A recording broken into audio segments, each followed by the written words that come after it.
ছিল এটাই, শেখ হাসিনা যেভাবে রাষ্ট্র পরিচালনা করেছে বাংলাদেশ সেভাবে পরিচালিত হবে না। ফ্যাসিবাদী ব্যবস্থার বিলোপ এবং একটা বৈষম্যহীন গণতান্ত্রিক বাংলাদেশী আমাদের আকাঙ্ক্ষা। এই আকাঙ্ক্ষা নিয়ে এই রাষ্ট্র পরিচালনা হওয়ার কথা ছিল। আমরা যখন অন্তর্বর্তীকালীন সরকারের কাছে গিয়েছিলাম তখন অন্তর্বর্তীকালীন সরকারও বলেছিল রাজনৈতিক দলগুলোর আলাপ আলোচনার ভিত্তিতে যতটুকু আমরা একমত হতে পারবো ততটুকুই আমরা বাস্তবায়ন করব। এই সরকারের ম্যান্ডেট ছিল গণহত্যার বিচার, গণতান্ত্রিক রাষ্ট্রের গণতান্ত্রিক সংস্কার এবং নির্বাচন।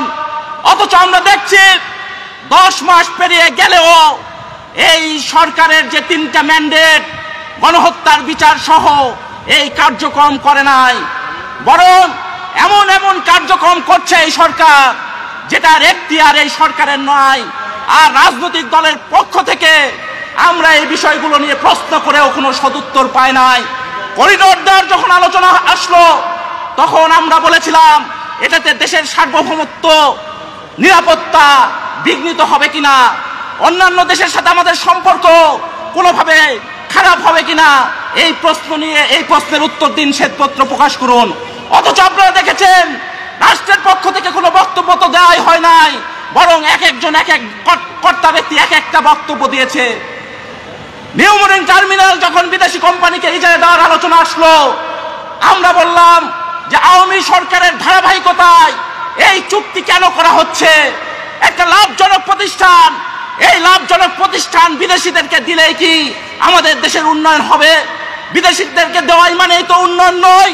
বাংলাদেশের ইতিহাসে বারে বারে আমরা সেটা দেখেছি। এমনকি পতেঙ্গা টার্মিনাল ওই একটা সৌদি কোম্পানিকে দিয়েছিল, তারা বলেছিল $300 কোটি আয় করবে, আর এখন তারা হ্যান্ডেলিং ক্ষমতা তাদের 12% নেয়। এই প্রশ্নের সদুত্তর তারা দেয় নাই।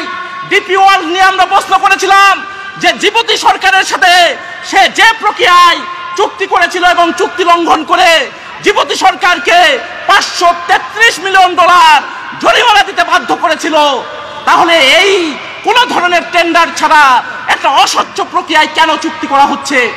এই অধিকার তো আমাদের আছে, এই প্রশ্ন করার অধিকার। সরকারের পক্ষ থেকে প্রশ্নের উত্তর তো দিল না, বরং জনগণকে প্রতিহত করার কথা বলল। এই ভাষা হচ্ছে স্বৈরাচারের ভাষা। এই গণঅভ্যুত্থানের বাংলাদেশে এই স্বৈরাচারের ভাষা আমরা আবু সাইদ মুগ্ধর যারা এই লড়াইয়ের মধ্যে যাদের জীবনদান হয়েছে তাদেরকে আমরা যাই এই গণঅভ্যুত্থানকে যারা ধারণ করি, এই স্বৈরাচারী ভাষা বাংলাদেশে চলতে পারে না।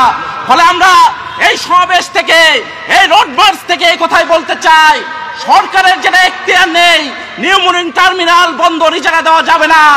মানবিক করিডোরের নামে রাখাইনকে কোনো করিডোর দেওয়া যাবে না। সামরিক অস্ত্রের যন্ত্রাংশ বাংলাদেশে তৈরি করা যাবে না। স্টারলিংকের সাথে কোনো ধরনের চুক্তি করা যাবে না। সাম্রাজ্যবাদের বিরুদ্ধে আমাদের লড়াই, আমরা সেই লড়াই চালিয়ে যাব। গণহত্যার বিচার করুন, সরকারের এটাই কাজ। একথা বলে আবারও সবাইকে সংগ্রামী সালাম জানিয়ে আমাদের আন্দোলন চলবে, এই লড়াই আমাদের চালিয়ে যেতেই হবে, আমরা চালিয়ে যাব। এই কথা বলে আমার কথা এখানে শেষ করছি। সবাইকে ধন্যবাদ।